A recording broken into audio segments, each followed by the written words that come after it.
Hey there, this is Ari. Welcome back to the Energy Blueprint podcast.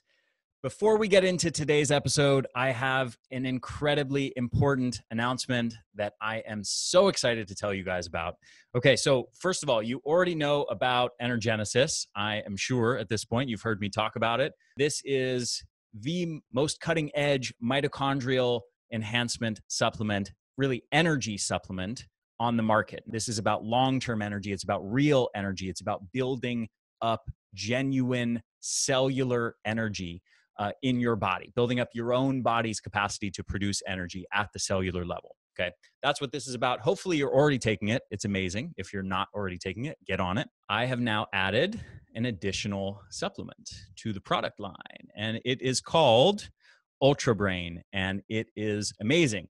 I've had so many people just in the last 2-3 weeks since it's been out, the Energy Blueprint members who heard about it first, just raving about how amazing they're feeling literally within days, a few days of taking this. This has an incredible list of ingredients and the dosages that are actually real doses of these ingredients. Rhodiola rosea, amazing science on it showing literally within a week or two, we're talking 40-50% reductions in fatigue, 40-30% reductions in scores of depression.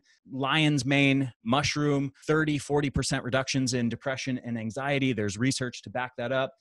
Alpha GPC and choline CDP, these are choline sources that have proven results in the context of cognitive decline and dementia. Bacopa and ginkgo extracts have proven neuroprotective effects and cognitive enhancing effects, brain boosting effects. Neurofactor, which is an extract from coffee fruit, has been shown to boost brain-derived neurotrophic factor levels. Low BDNF levels have been linked to depression and other conditions associated with cognitive decline and poor mood and low neuroplasticity. Saffron extract has been compared to antidepressants, has been compared to anti-Alzheimer's drugs. To say it in a sort of underwhelming fashion, it has performed incredibly well relative to those different drugs for those different conditions. Polygala tenuifolia is another brain energy boosting compound, and N-acetyltyrosine, dopamine boosting compound. And zogenol pine bark extract is a patented pine bark extract that has specifically been shown to enhance cognitive function. And magnesium taurate, which is the most highly bioavailable form of magnesium for the brain. This is honestly just an incredible supplement. Let me read you just a couple of the testimonials that I've gotten from people in just the last few days. Like I said, I've been blown away by the feedback I've been getting. This one's from Jason. He said, I've tried a number of nootropics, including Qualia, and Ultra Brain is the best I have ever tried. I've only used it for 2 days, but looking forward to trialing it over a longer period of time. Here's one from Maureen. She said, I started mine 4 days ago, and I can tell a difference in my energy levels already with just 4 capsules, which, by the way, is less than half the dose. Here's one from Christina just a few days after starting. She's asking me, Ari, will Ultra Brain be in stock for at least a few months? I don't want to hoard, but I also don't want to run out ever. And then she says, thank you for such an amazing supplement. I'm so hopeful that for me, this will be the long-term key component that's been missing. Here's one from Beth. She said, I really love Ultra Brain. I've only been taking it for a little more than a week, and yet I began noticing lessened depression, less anxiety, and remembering more already.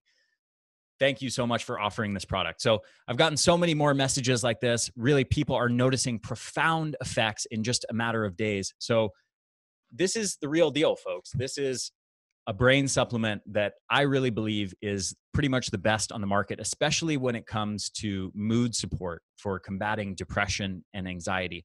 I mean, it's just packed with compounds supported by clear science showing profound, amazing benefits, amazing reductions in depression and anxiety, and amazing improvements in overall brain health and cognitive function and focus. Just literally within a few days or weeks of taking it. And I've combined so many of those different compounds into this one formula. It's just epic. There'll be a link below this video if you're on YouTube to get it, or go to the energyblueprint.com/ultrabrain and you can get it there. So go pick yourself up a bottle or 3 or 5. It's very possible I could sell out quickly. So go grab yours. Again, the energyblueprint.com/ultrabrain. Ultra Brain. Now, go enjoy this episode of the podcast.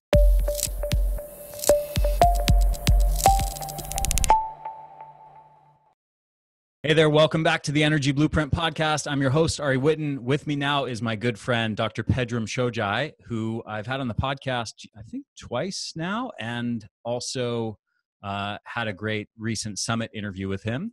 Right now, he is launching his new film, which I'm featured in, called Exhausted, which is all about energy. There's going to be a link below this video. Please go opt in for it. You can also go to theenergyblueprint.com/exhausted, and there'll be a link to opt in to get access to view this new film for free.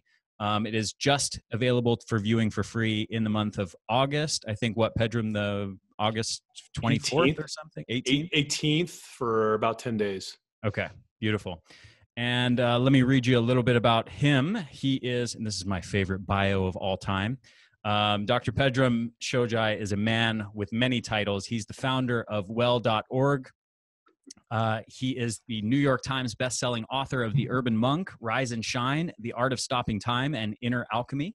He is the producer and director of the movies Vitality, Origins, and Prosperity.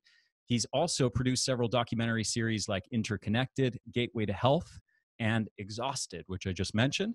In his spare time, he's also, I love this, in his spare time, he's also a Taoist abbot, a doctor of Oriental medicine, a Kung Fu world traveler, a fierce global green warrior, an avid backpacker, a devout alchemist, a Qigong master, and an old school Jedi biohacker working to preserve our natural world and wake us up to our full potential. So welcome, my friend. Such a pleasure to have you, as always. Good to be back. Great to see you. Yeah. So let's talk about, the Qigong master, the Kung Fu master, the Eastern wisdom. You have a doctor in Oriental medicine, a doctorate, I should say. You are a doctor in Oriental medicine, and a huge part of your background knowledge is coming from that kind of Eastern body of knowledge, in addition to your study of nutrition and more, kind of Western science approach to health and natural health. But let's talk about the concept of energy in the context of the Eastern paradigm and Chinese medicine. Yeah. I mean, I kind of stumbled into the Eastern stuff. I was pre-med at UCLA, interning in the corridors of the hospital, dank, dark, morphine drips, just kind of not vitality, right? And it was just this stark contrast with this beautiful campus of UCLA, the sun's always out, the trees are beautiful. And I don't know why I stumbled into this Tai Chi class, and I started taking it once a week. And I'd walk out of it would be right after my rotation in the hospital. And I'd walk out of this kind of this disgusting place, if you will, like deep in the innards of this, sick care system, and be doing these exercises and go, wait a minute, what is that? Why is my hand tingling? Right. And the guy would be like, that's your chi. And I'm like, come on, I'm a biology guy. Come on. And the more I did it, the more I experienced it. It then became a function of experience, not belief. And I said, I gotta know. And so I just jumped in and started studying Chinese medicine, Taoism. I became the senior student of a Kung Fu master. And, I'm the kind of guy that once I need to know something, I don't stop. Right. And so it just became my study for decades. And the study it's a very interesting one, because the workshop is right here, right? Your body is the workshop. You can't talk about this stuff in the abstract. You got to breathe down to your lower abdomen. You got to do the exercises and all of a sudden go, whoa, hey, what was that? And that experience of it then enters, you're basically entering into this world where now there's this thing called chi. And what is chi? The Chinese talk about this energy, there's spirit, there's essence, and then there's chi. And chi is kind of, the metaphor would be if the candle, the wax would be in the candle, the essence. And when you ignite that essence, the wax, the flame is the chi. So it's burning off of the material essence. And then the afterglow is the mind or the shen. And all those have to be in a healthy balance in order to have a robust life that's filled with meaning and also long and has that vitality and longevity.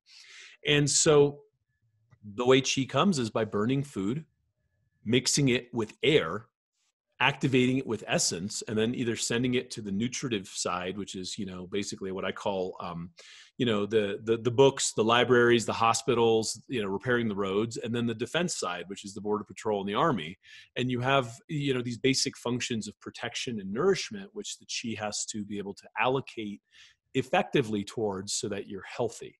And then, you're already like, I can see the look in your face, because when you get into the breakdown of how our cells went from prokaryotic to eukaryotic, and the introduction of this thing called mitochondria and the electron transport chain, it was oxygen coming together with these complex carbohydrates becoming simple carbohydrates that kick off this overflow of energy that led to our evolutionary path. And so, the question became to me, how the hell do these guys know this as a biologist going in? And that's been my study ever since. It's been so fun. Mm-hmm. I'm overflowing with so many different questions and avenues we could go down here, but I first want to maybe talk about like the scientific validation for this aspect of things. I know there have been various kind of ways that scientists have tried to kind of study and validate some of the ideas around chi and meridians and these kinds of things. They've looked at, I think it's called transdermal, electrical conductivity or something like that. They measure the electrical conductivity of skin surfaces, that correspond with the meridians versus the skin next to it. I know that there have been some researchers that have looked at like biophoton emissions from cells and how that corresponds to like meditation, for example. How do you conceptualize kind of the intersection of these kind of the Western scientific method with the realm of chi and meridians, and I don't know if you want to broach the idea of chakras and things like that, but this kind of more esoteric aspect of energy and chi? Yeah. Well, before we had instruments to measure these things, we had our eyes. And when we cultivated our eyes, we could perceive and see these things. And so we've externalized a lot of that to our devices and to our means outside. And that's, that's a whole conversation about, the plight of humanity and how we're always looking outside of ourselves for answers. And we can get to that in a different conversation, right? But I mean, let's talk about what energy is, right? We are talking about energy coming down from a starlight, right? And it just so happens that we have one pretty close called the sun. And billions of years ago, there was the first kingdom, which was the fungus, which was able to penetrate the rocks and break them up and create this thing called soil, so that the microbial elements could then create an environment for plants to arrive. And what are these plants doing miraculously is taking photons from this star, pulling them in through photosynthesis, creating complex or simple carbohydrate chains, which is the roots, shoots, and stalks. And all of a sudden, these animals combine and start eating them. And then later on, there's animals that eat those animals, and they're all just compounding this energy that's being extracted from the sun. So, I mean, the initial currency of life is the photon. Right. And so it's not too far of a stretch to realize that there is still some sort of biophotonic photic emission happening. We know that it happens when DNA ravels and unravels. We know that it's almost like a fiber optic network inside of our blood, inside of our fascia, inside of our connective tissue that has some component of electronic communication, whether it's through photic stimulation or what you're talking about is like the galvanic stimulus, or the response is everything is functioning in these subtle gradients of electrical currents, including the thresholds of nerves, right? You have electrical pulses that will run and activate nerves to flip polarity and send a message up and down the spine from periphery to the spine. And you'll have this with piezoelectric formation of bone tissue and what it means to lay down more bone, what it means to send healing factors to the body is there will be a current of some mild electrical capacity that will signal the body to send agents there, right? And when you talk about electricity, it's like electromagnetism. What is involved in every single hemoglobin molecule in our body? It's iron. So there's this subtle current of electromagnetism that is the language of the body in saying, send some healing factors here, grow some bone over here, send this signal from the toe to the brain. That's always been there. And yet we just became very mechanistic in our understanding of the body. We had antibiotics, we had steroids, and we had surgery. And with surgery, we had antiseptics that cleaned off our scalpels, in our infinite, wisdom that got us to this kind of heyday of battlefield medicine. And then we just overlooked all this stuff. Mm-hmm. So there's all these guys that have been kind of trained in their fraternities to poo-poo things that they don't believe in without looking at the evidence that's kind of coming in from every country in so many different disciplines saying, whoa, there's something happening here. Yeah. And so, and I think that there's just too little research.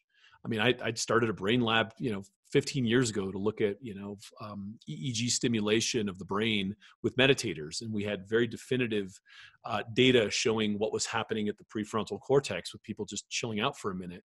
That was 15 years ago. Now there's functional MRI. There's all kinds of stuff showing the subtle currents of electricity, energy going to where our focus is, whether it's our immune system or our conscious focus, to do specific things in the body, like heal or wiggle a toe. Mm-hmm. And we just haven't looked down that paradigm. Therefore, everyone still scratches their head saying, I don't know if that's true. Right. It's insane.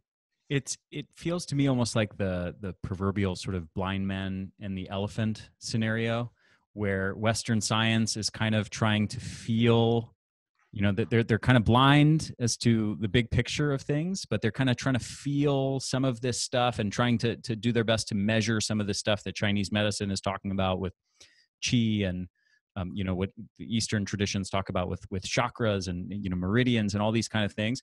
And they get at little pieces of it, like, oh, here's a little bit of a tail here. I think I feel something. And, here's a foot, here's a hoof, and here's a trunk.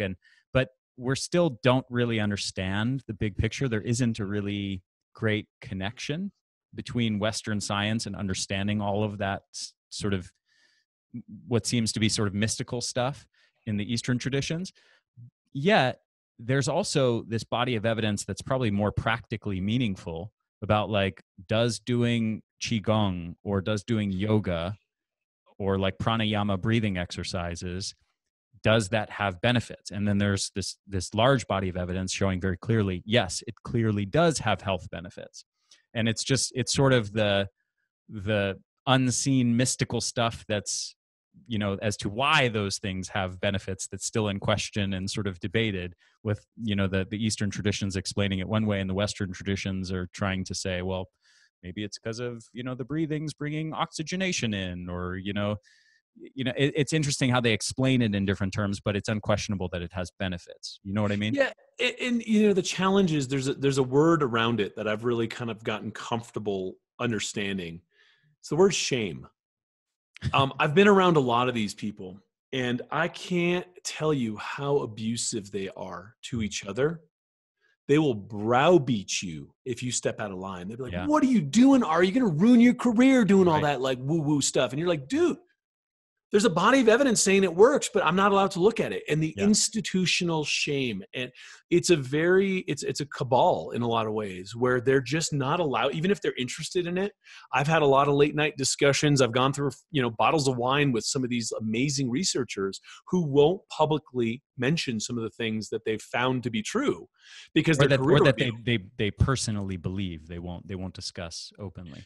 Oh, not at all. Not at all. I mean, they're literally like, they are closet energy believers, and Right. they have plenty of evidence to substantiate a lot of this stuff. But the institution will not allow it because you are committing career suicide. And I'll, on a personal note, speaking to that, I'll actually say that, like, I'm almost one of those people to some extent. Now, I don't shame others, but I've kind of established this reputation of, like, super hardcore evidence-based guy, Mm-hmm. like bringing science and evidence to energy and the topic of fatigue. And I privately have practiced, qigong and yoga for 20 years now. And so I have beliefs around that, but I rarely ever talk about any of that stuff because I don't want to be categorized by anybody as, like, oh, he's into that mystical new age, nonsense. Yeah, you're a And fringe that's weirdo. not scientific. Here, look how unscientific Ari is. He believes in chi, and Right. whatever, right? So I like that stuff is real. That sort of peer pressure to conform and not talk about anything that's outside of the Western medicine paradigm is a huge factor, even for someone like me. Yeah. And so you're in this space, you're talking about this space, whether it's you or some like multiple PhD, high mucka mucka Harvard guy, it's the same top down whack-a-mole that Yeah. will happen to your career Mm-hmm. as soon as you look at anything outside of this place where you're told is okay. Yeah. So this is kosher. Everything outside these lines, you will be like annihilated. Mm-hmm. And I've seen it over and over again. And it's mind control. Like Yeah. there are things that we're allowed to know, and there are things that we're allowed to talk about. And there's just zero research dollars or anything. Like what about placebo? Right? The best drugs out there. I mean, there's drugs out there that perform just over a toe over the line of placebo, and like they're like, okay, it's accepted. Yeah. But if you start looking at the research behind who the low placebo responders are, these people, in order to beat placebo, need to basically do all kinds of surveys to find the biggest losers that are like, low placebo responders, to be like, look, this person doesn't believe that anything's going to get them better. Great. Mm-hmm. Throw them in our study. And those are the people that their drugs barely beat. Mm-hmm. So, for years, I'm like, why the hell aren't we studying what placebo is and how to impact people's ability to leverage that thing that's actually getting so many people better? It's like, well, how is that unscientific? We know it's one of the best forms of medicine out there. Why can't we study it better? Yeah. Right. And I think nobody's writing that check. I think it depends a bit on the specific topic being studied, but there's often, I think like with antidepressants or something like that, placebo cures people of depression 30% of the time, right? Like taking a sugar pill. And so, yeah, to your point, it's like, and why are we not studying that phenomenon? Yeah. That's just placebo. Right. That's just, he just does Tai Chi. And like, I can't tell you how many oncologists I've encountered who've had people come up and be like, hey doc, I did all this stuff and I feel better. And they're like, wow, you're in complete remission. Tell me what you've been doing. And they're like, oh, I changed my diet. I've been taking some herbs and doing Qigong. And they're like, stop talking. Sorry, good for you, but I can't even hear you now. Right. And it's just like, wait, what? Yeah. I thought you were in the business of healing cancer. Like, doesn't that sound like an interesting data point? And they just can't even go there because they'll be ostracized for being the guy that looks at that. Yeah. Like, what is that? So how do you connect the dots? How do you explain it between, these practices, let's say Qigong? How does that connect to our physical energy and vitality? And, let's say in the context, speaking very practically in terms of the sort of modern Westerner who's overstressed, who's burnt out from work, who's physically tired and physically exhausted, who doesn't give a crap about, whatever mystical voodoo, they don't care about enlightenment. They just want to feel vitality and energy and not be exhausted and burnt out all the time. What's the connection there? I mean, let's just talk about a very important switch, some genetic gateways and some genetic modulation, some epigenetic expression that will either turn you off or turn you on. And we'll segue into, mitochondria and the stuff that you talk about, because this becomes a very interesting segue, obviously, is when I'm in the parasympathetic nervous system, I'm in rest and digest. How do I stimulate that? Tongue touching the roof of the mouth, take the pressure off the gastroc muscle, elongate the gastroc muscle, do lower diaphragmatic breathing. We understand that somehow that will switch you into PNS, parasympathetic nervous system dominance, out of that sympathetic fight or flight, which is basically drawing the blood out of the parts of your brain that are responsible for better decisions, negation of impulses, higher moral reasoning, all these things that, make us human, right? And enlightened, just so happens, right? And that gateway is either sending the troops running off to the borders or saying, come on home, let's build some bridges and some roads and fund some schools and the arts, right? That's just kind of the undercurrent of our nervous system.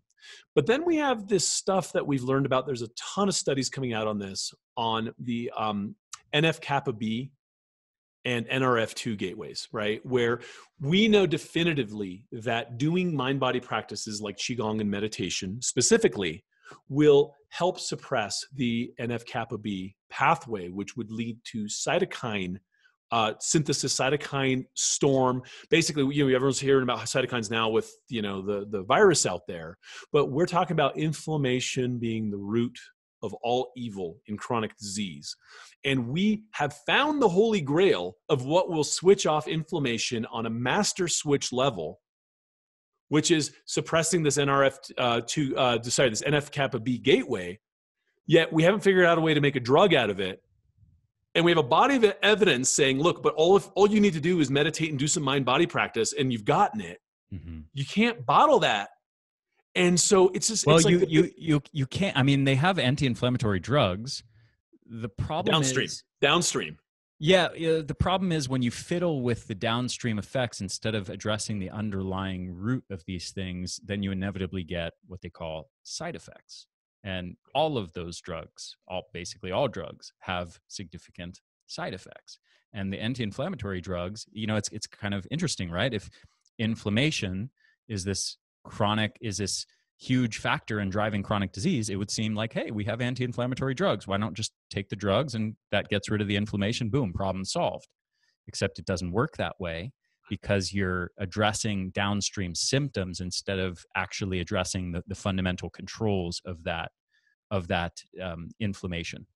Yes, which happens at the highest of levels, which you can modulate with modulating your state of being, which is switching off the NF-kappa B pathway and really pushing the NRF2 pathway, which is a lot of stuff you do with the red lights and the photic stimulation and all these things that we know help with the NRF2 pathway, including all the neomitogenesis and all the stuff that you talk about, mitochondrial biogenesis.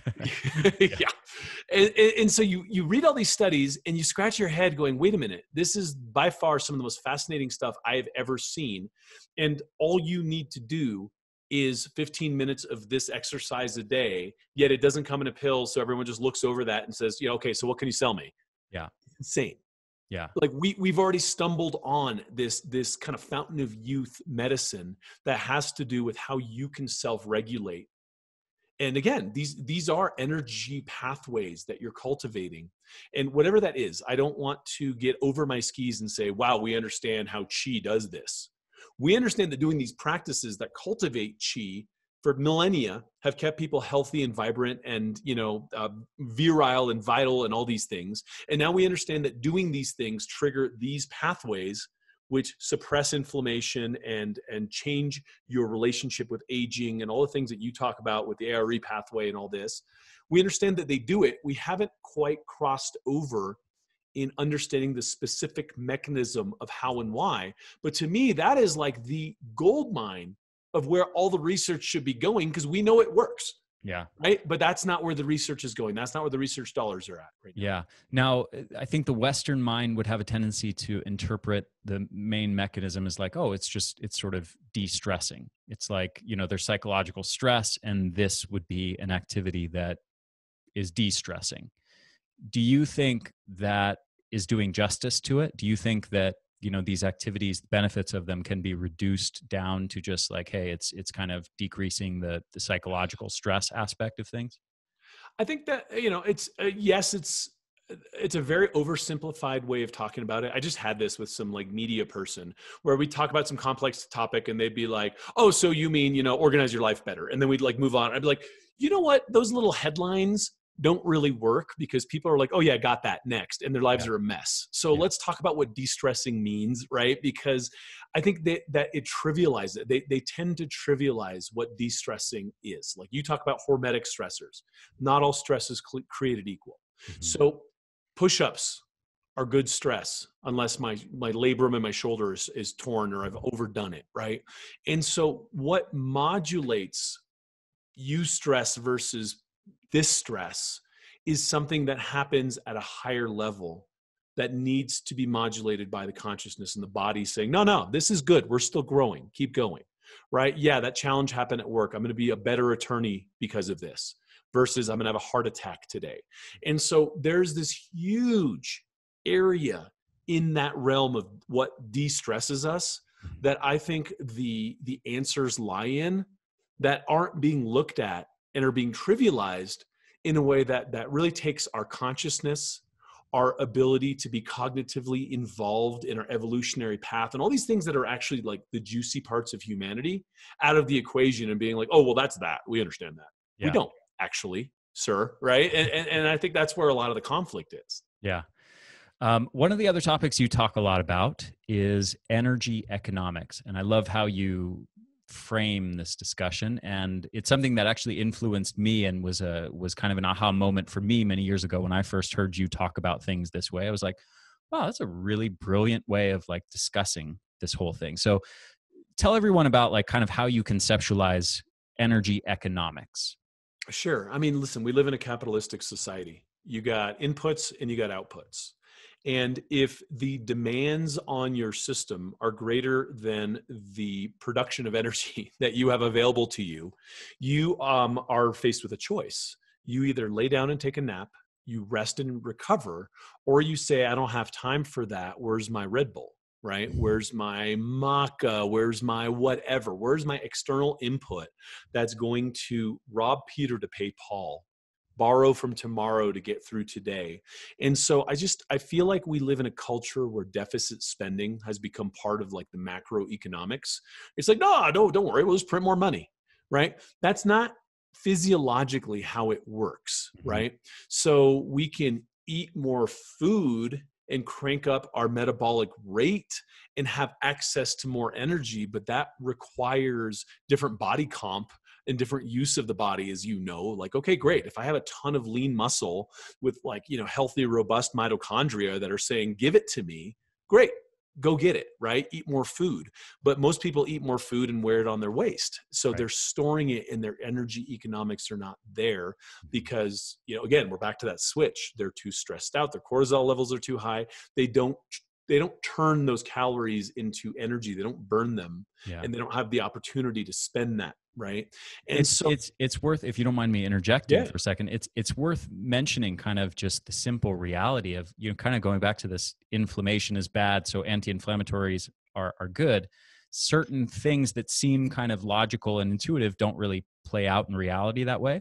And the kind of food energy connection is one of those same kind of almost non sequiturs in a way. It's like, oh, well, where do we get energy from? It's from food, that our mitochondria burn the carbs and energy and burn the carbs and fat and produce energy. And that creates cellular energy. So if you want more energy, just eat more food and then you can make more energy. And then if you do that, then you realize very quickly that's not actually how energy economics works. Right. And then all of a sudden you're like diabetic and obese, right, wondering why the inputs didn't, relate to the output. And so you have to create the spend through, right? You have to have the body in a place where the economy is demanding it. And it's a robust enough economy to be drawing that energy through you.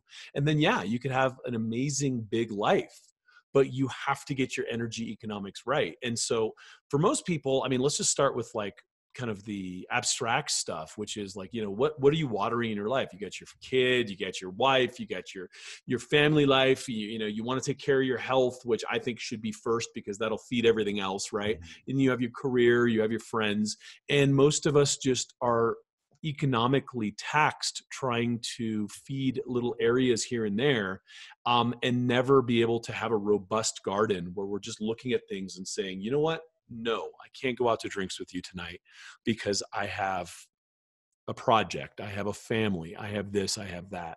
So I think a lot of it just starts with kind of personal psychological boundaries and understanding what you're capable of right now versus tomorrow, right? Like you can build up and have a bigger life. Like I do a ton of stuff. I got 4 books and like 6 movies coming out, and you know what I mean? But that doesn't come from me staying up and snorting, some sort of stimulant every night. It comes from getting good sleep, exercising every day, and being the guy that has the work-life balance, and then building on the foundation of that because I have more energy available to me. Right? I'm not drinking 5-hour energies a day. And I mean, effectively, practicing time travel, right?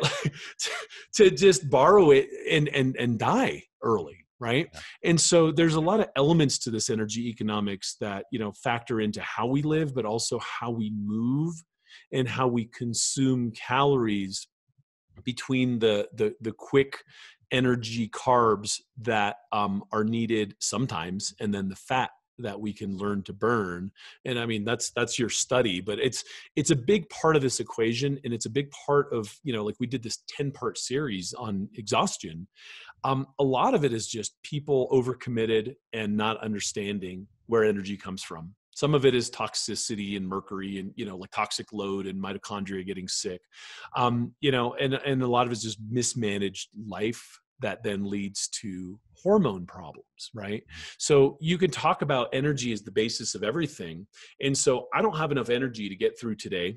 So I'm going to call on my adrenals, which is like my overdraft card on my checking account, and the adrenals will bail me out for a while until the overdraft thing doesn't work. And then I have a high interest credit card, and eventually I've run out of credit.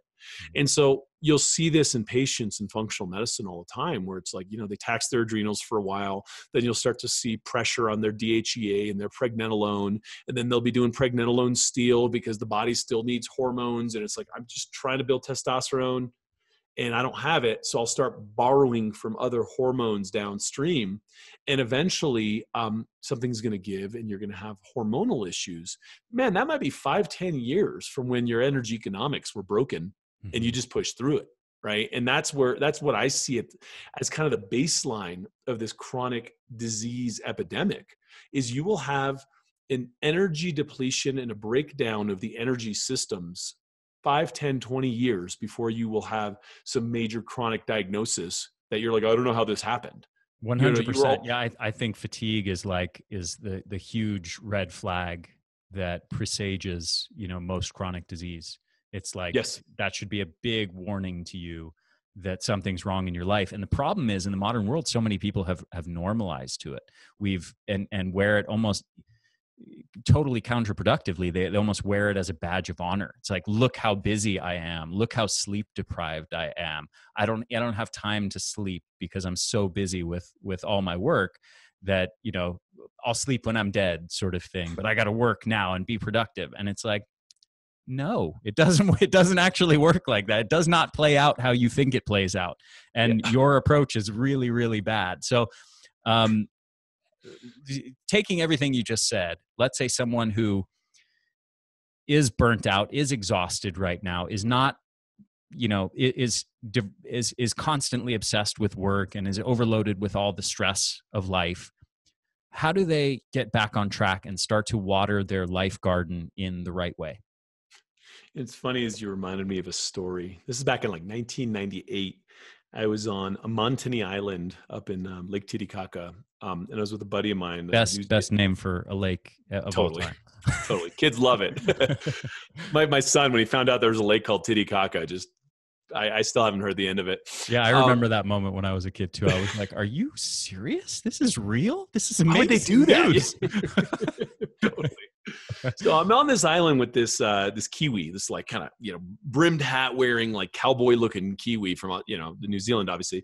And, the generator, we were in some village and the generator shut off at a certain time. And we had to like run back to catch a boat to like get back to the mainland, or, we were going to be sleeping on a beach. And so we start running back in the dark to get to this boat. And all of a sudden, the guy, I don't remember his name at this point, so, eons ago, he starts slowing down. And I'm like, hey, what's up, man? He's like, hey, I need to catch my breath a little bit and just stay under my breath in case we get jumped. And I'm like, I don't know what kind of neighborhoods you grew up in, but like, I didn't really like get jumped, regularly where I grew up.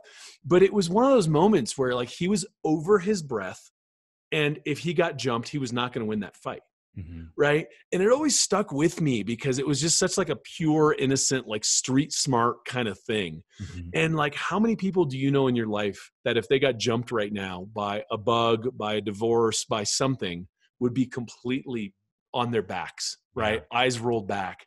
And it's exactly that of, we just don't, if you're in the position where you're tired and you're stumbling forward, trying to like just make it happen, first thing I would say is look at all unnecessary energy expenditure that you have and cut those cards, right? Like just cut out what you're doing, where your energy is going that isn't feeding your life back immediately.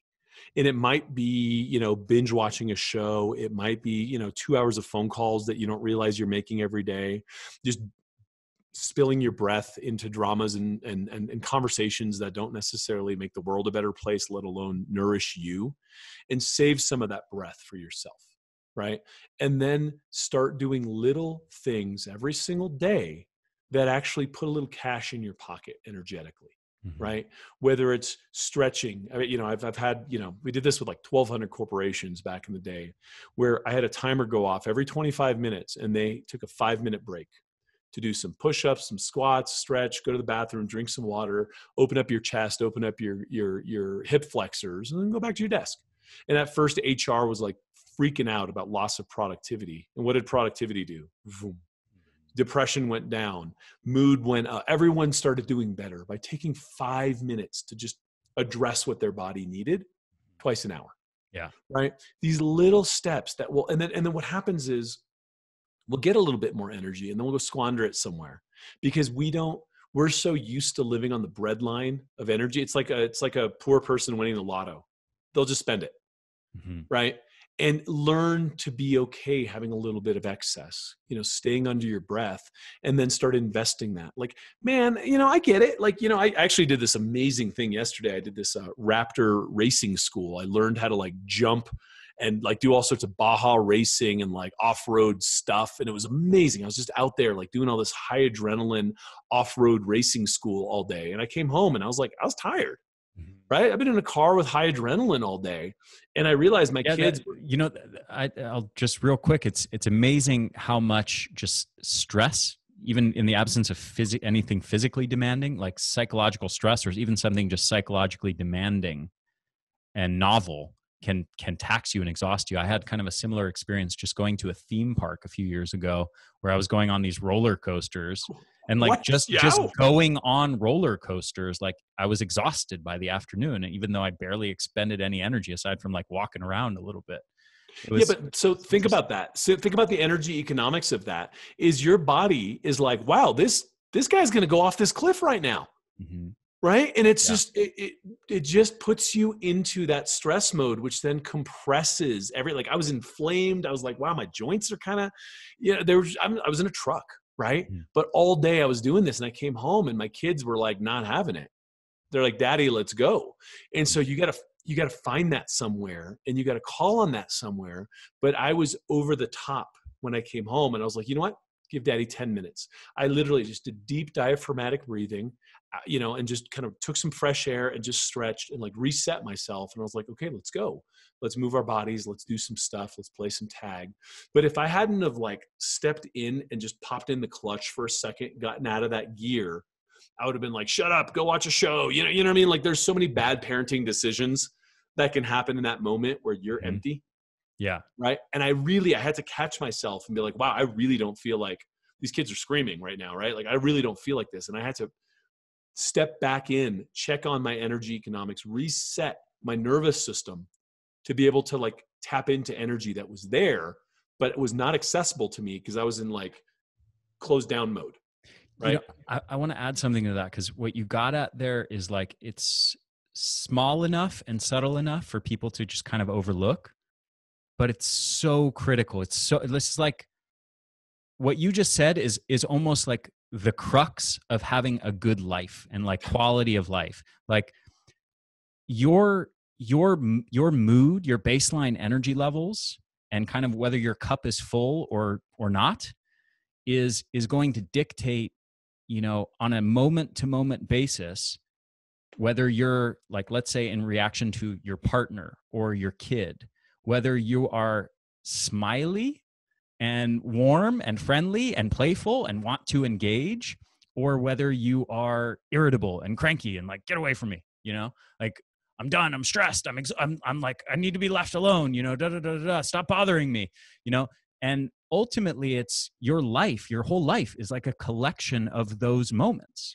And so just this simple act of, is your cup full? Like, have you organized your life and your routine in such a way that you're recharging your energy levels and your vitality ultimately determines like so much of your overall quality of life, like your subjective like happiness and joy in your entire life. And like, I think I just wanted to add that because I think it's such, like, it's what you just said is so vital, like just to having a good life. Dude, let's ride that for a second, because I want people to understand this generationally. Is, had I not caught myself and been a jerk to my son or my daughter, now I have a 4-year-old and a 6-year-old who are like, daddy's gone all day, and then he shows up and he's in a bad mood and he doesn't have time for me. Therefore, I don't know, maybe work sucks. And so I don't like this thing that daddy does called work. And then I have an aversion to work, which means when I tell you, you need to study and get good grades, you now question why that matters because daddy got good grades and daddy's never there. It literally, these little influences could transform the trajectory of these 2 young lives that are watching me as an example. Yeah. And then, okay, so God forbid, it's like, now I got to pay to get this kid out of trouble, or this one didn't do it, or this one wants to live at home. And you look down the energy expenditure of having a kid model after something that doesn't work, and the amount of energy and time you have to put into a life that didn't go on a path that was fulfilling and relevant to, like something that brings, grandchildren and joy and assets, and like just life is supposed to grow. And you short circuit that by being a bad example of a parent because you just didn't have energy, and you've generationally jacked your family line by not filling up your cup right there. The implications of like who we are in the moments we need to show up and be the person we're supposed to be for our spouse, our kids, or whatever are so profound. And we've missed so many of those opportunities just being overwhelmed by what the politicians said or what happened at work today, that all these little micro traumas will lead to a very big course correction in life where you'll have less and less energy available. What about a divorce? There goes half your money. You traded your time and your energy for that money, right? That's literally like half your life's energy just went into like some crappy fight that you're now having to deal with for the rest of your life. Yeah, absolutely. Well said. So I know you have to run in a few minutes here. So my last question to you is about Exhausted, the film. So you just recorded this huge film, traveling all over the country, all over the world. I don't know how far you've gone. This was pre-COVID. To talk to all these experts, including most notably, of course, yours truly. I'm the most important one in the film. No, I'm just Absolutely. You are like a shining star. It's a 9-part series, and you are a shining star in it. Thank you, my friend. But you talk to all these experts, wonderfully knowledgeable, smart people who have been in the health field for many years, many decades in some cases. And basically, you're going around and asking all of these people, hey, what are your best energy secrets? What do you have to give to people who are exhausted, who are chronically fatigued and want to get their energy and vitality back? What were some of your biggest takeaways from that? And, I know this has to be a brief answer because you got to run, but, if you could kind of talk a bit about the nuggets of this film, what are the big takeaways from this? Why should people go watch it? I would say that the undercurrent of all of it is, look, there's an answer, and you don't stop until you find it. Whether it's brain fog, whether it's a food allergy, whether it's toxicity, a mold, a mercury, something, whether it's your body comp, whether it's the quality of food, there is an answer. We understand what can go wrong with energy, and we understand how to re-trigger it and bring it back online. And so, look, I don't care where you're at in this equation, there's an answer for you. And the first stop on that is to say, okay, what am I doing that might be contributing to this? What happened in my history that might be leading to this? Why am I low on energy? And not take, just don't take no for an answer, because to me, energy is the currency of life. It will feed your immunity. It'll feed your brain. It'll feed your muscles. It will feed your career, and it will feed your children. So you have to find that answer, because without energy, nothing works, right? Mm-hmm. That to me was kind of it, because then you go into all these different experts, Perlmutter's talking about the brain and Hyman's talking about the toxicity. And there's a million places where we can get a little bit of energy out of our lifestyle, we can find where our energy is being depleted. So you find the profit centers and you boost them. You find the drains and you shut them down and you close them down. And if you think of it like a company, you just go in from department to department saying, okay, what's going on here? Look at, there's 4 people sleeping at their desks. Let's fix this, right? And then you start to adjust every department of your life from organ system to organ system. And as you eke out a little bit of profit in each, you will start to see the lights turn on. And when the lights turn on, your mood comes up, your enthusiasm comes up, and your willingness to go to the gym, or your willingness to help your neighbor, or your willingness to go throw a football with your kid instead of throw an iPad at them, all comes back. And so I've just this journey for me has mapped out what happens to life when you turn the lights back on. Mm-hmm. And I think that has really been, and you of all people know this, the missing ingredient in this healthcare conversation is everyone's talking about the symptoms. No one's talking about turning the power on underneath to fix the underlying symptoms with this thing that's the currency of life called energy. Yes. Right. And I think it's like the fish not knowing it's in water, right? We've missed the glue, which is energy fuels all things. Energy collapse will lead to all bad things, including chronic disease and the slow death that we're facing in our healthcare system. Yeah, absolutely. So for everybody watching, I want to, or listening, I should say, I want to go back to what we were talking about 5 minutes ago and what Pedram was just kind of connecting the dots on there. This aspect of your life really is like the foundation of everything. It's what fundamentally controls your risk of dozens of different diseases, most of the chronic diseases that are out there. And it's also this thing that ultimately makes up your life and like these moment-to-moment experiences on a day-to-day basis. What is the subjective experience of your life? What kind of mood are you in? How much joy do you have? How much happiness do you have? How warm are you with those you're in relationship with? And what kind of relationships do you cultivate? And ultimately, like how much energy and vitality and happiness do you experience in your life?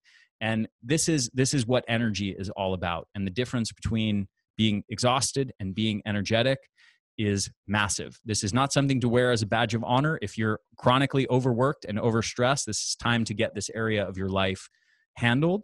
And I strongly encourage everybody who's listening to go get access to this film, Exhausted, right now. Again, it's only going to air for free from August 18th to like August 28th or something like that. It's going to be 10 days of free viewing. So get access to it. You can go to theenergyblueprint.com/exhausted, sign up for free there. And Pedram, thank you so much, my friend. Always a pleasure talking to you. Do you have any final words you want to leave people with? That's it, man. I mean, you nailed it right there. I mean, it is the glue. It is the currency. Energy is everything. And if you don't see it that way and you're running on the breadline and you're wondering why your life isn't working and, there's parts of your life, lights that are flickering, you're going to have to increase the current so that you could have a bigger life. If your health is collapsing, you got to increase the current to have your body have enough energy to heal it. Right. And so I just think that, just a reframe will go a long way. And the series covers a lot of it. I mean, listen, these things take like 18 months to make. We put a lot of TLC into them. So take advantage of the free screening while it's there and look at Ari's handsome face while you're there. Thank you, my friend. Really always a pleasure. I look forward to the next conversation. I'm sure there will be many, many more in years to come. So thank you. Everybody listening, go to theenergyblueprint.com/exhausted. Sign up now. You're going to have this brief limited window of time to get access to this for free, and then you're going to have to pay for it. So go sign up, watch it. It's amazing. And I will talk to you hopefully very soon, Pedram. Thank you so much for coming on the show again. Thank you, my friend. Always a pleasure.